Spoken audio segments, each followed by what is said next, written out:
Chapter 19. The next day opened a new scene at Longbourn. Mr. Collins made his declaration in form. Having resolved to do it without loss of time, as his leave of absence extended only to the following Saturday, and having no feelings of diffidence to make it distressing to himself even at the moment, he set about it in a very orderly manner, with all the observances, which he supposed a regular part of the business.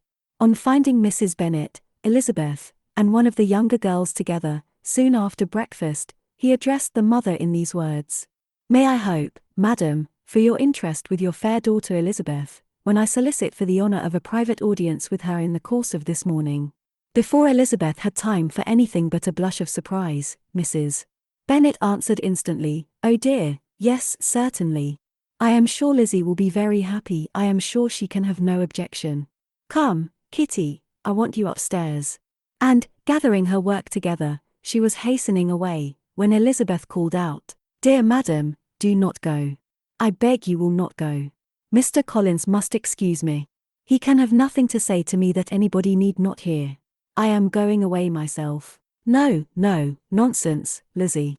I desire you to stay where you are." And upon Elizabeth's seeming really, with vexed and embarrassed looks, about to escape, she added, "Lizzie, I insist upon your staying and hearing Mr. Collins." Elizabeth would not oppose such an injunction, and a moment's consideration making her also sensible that it would be wisest to get it over as soon and as quietly as possible, she sat down again and tried to conceal, by incessant employment, the feelings which were divided between distress and diversion. Mrs. Bennet and Kitty walked off, and as soon as they were gone, Mr. Collins began. "Believe me, my dear Miss Elizabeth, that your modesty, so far from doing you any disservice, rather adds to your other perfections. You would have been less amiable in my eyes had there not been this little unwillingness, but allow me to assure you, that I have your respected mother's permission for this address. You can hardly doubt the purport of my discourse, however your natural delicacy may lead you to dissemble. My attentions have been too marked to be mistaken. Almost as soon as I entered the house, I singled you out as the companion of my future life. But before I am run away with by my feelings on this subject, perhaps it would be advisable for me to state my reasons for marrying and, moreover, for coming into Hertfordshire with the design of selecting a wife, as I certainly did." The idea of Mr. Collins, with all his solemn composure, being run away with by his feelings, made Elizabeth so near laughing, that she could not use the short pause he allowed in any attempt to stop him further, and he continued. "My reasons for marrying are, first, that I think it a right thing for every clergyman in easy circumstances, like myself, to set the example of matrimony in his parish; secondly, that I am convinced that it will add very greatly to my happiness; and thirdly, which perhaps I ought to have mentioned earlier, that it is the particular advice and recommendation of the very noble lady whom I have the honour of calling patroness.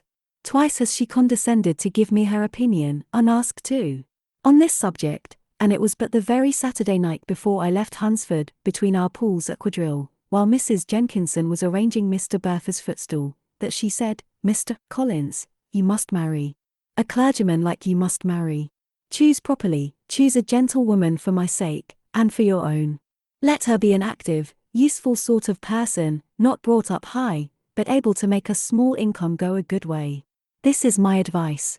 Find such a woman as soon as you can, bring her to Hunsford, and I will visit her. Allow me, by the way, to observe, my fair cousin, that I do not reckon the notice and kindness of Lady Catherine de Bourgh as among the least of the advantages in my power to offer. You will find her manners beyond anything I can describe, and your wit and vivacity, I think, must be acceptable to her, especially when tempered with the silence and respect which her rank will inevitably excite. Thus much for my general intention in favour of matrimony. It remains to be told why my views were directed towards Longbourn instead of my own neighbourhood, where I can assure you there are many amiable young women. But the fact is, that being, as I am, to inherit this estate after the death of your honoured father, who, however, may live many years longer, I could not satisfy myself without resolving to choose a wife from among his daughters, that the loss to them might be as little as possible, when the melancholy event takes place, which, however, as I have already said, may not be for several years. This has been my motive, my fair cousin, and I flatter myself it will not sink me in your esteem. And now nothing remains for me but to assure you in the most animated language of the violence of my affection. To fortune I am perfectly indifferent, and shall make no demand of that nature on your father, since I am well aware that it could not be complied with, and that £1,000 in the 4%, which will not be yours till after your mother's decease, is all that you may ever be entitled to. On that head, therefore, I shall be uniformly silent, and you may assure yourself that no ungenerous reproach shall ever pass my lips when we are married." It was absolutely necessary to interrupt him now. "You are too hasty, sir," she cried. "You forget that I have made no answer. Let me do it without further loss of time. Accept my thanks for the compliment you are paying me. I am very sensible of the honor of your proposals, but it is impossible for me to do otherwise than to decline them." "I am not now to learn," replied Mr. Collins, with a formal wave of the hand, "that it is usual with young ladies to reject the addresses of the man whom they secretly mean to accept, when he first applies for their favor, and that sometimes the refusal is repeated a second, or even a third time. I am therefore by no means discouraged by what you have just said, and shall hope to lead you to the altar ere long." "Upon my word, sir," cried Elizabeth, "your hope is a rather extraordinary one after my declaration. I do assure you that I am not one of those young ladies, if such young ladies there are, who are so daring as to risk their happiness on the chance of being asked a second time. I am perfectly serious in my refusal. You could not make me happy, and I am convinced that I am the last woman in the world who could make you so. Nay, were your friend Lady Catherine to know me, I am persuaded she would find me in every respect ill qualified for the situation." "Were it certain that Lady Catherine would think so," said Mr. Collins very gravely, "but I cannot imagine that her ladyship would at all disapprove of you. And you may be certain when I have the honor of seeing her again, I shall speak in the very highest terms of your modesty, economy, and other amiable qualification. Indeed, Mr. Collins, all praise of me will be unnecessary. You must give me leave to judge for myself, and pay me the compliment of believing what I say.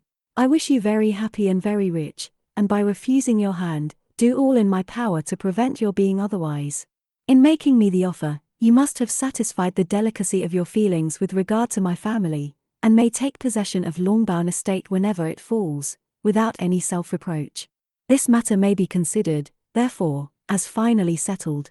And rising as she thus spoke, she would have quitted the room, had Mr. Collins not thus addressed her.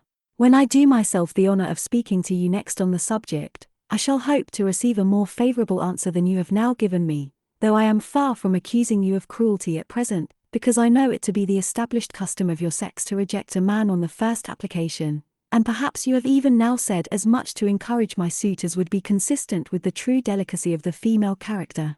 "Really, Mr. Collins," cried Elizabeth with some warmth, "you puzzle me exceedingly. If what I have hitherto said can appear to you in the form of encouragement, I know not how to express my refusal in such a way as to convince you of its being one. You must give me leave to flatter myself, my dear cousin, that your refusal of my addresses is merely words of course. My reasons for believing it are briefly these: it does not appear to me that my hand is unworthy of your acceptance, or that the establishment I can offer would be any other than highly desirable. My situation in life, my connections with the family of de Berth, and my relationship to your own, are circumstances highly in my favor, and you should take it into further consideration, that in spite of your manifold attractions, it is by no means certain that another offer of marriage may ever be made you. Your portion is unhappily so small that it will in all likelihood undo the effects of your loveliness and amiable qualifications. As I must therefore conclude that you are not serious in your rejection of me, I shall choose to attribute it to your wish of increasing my love by suspense, according to the usual practice of elegant females. I do assure you, sir, that I have no pretensions whatever to that kind of elegance which consists in tormenting a respectable man. I would rather be paid the compliment of being believed sincere. I thank you again and again for the honor you have done me in your proposals, but to accept them is absolutely impossible. My feelings in every respect forbid it. Can I speak plainer? Do not consider me now as an elegant female, intending to plague you, but as a rational creature, speaking the truth from her heart. You are uniformly charming," cried he, with an air of awkward gallantry, "and I am persuaded that when sanctioned by the express authority of both your excellent parents, my proposals will not fail of being acceptable." To such perseverance in wilful self-deception Elizabeth would make no reply, and immediately and in silence withdrew, determined, if he persisted in considering her repeated refusals as flattering encouragement, to apply to her father, whose negative might be uttered in such a manner as to be decisive, and whose behavior at least could not be mistaken for the affectation and coquetry of an elegant female.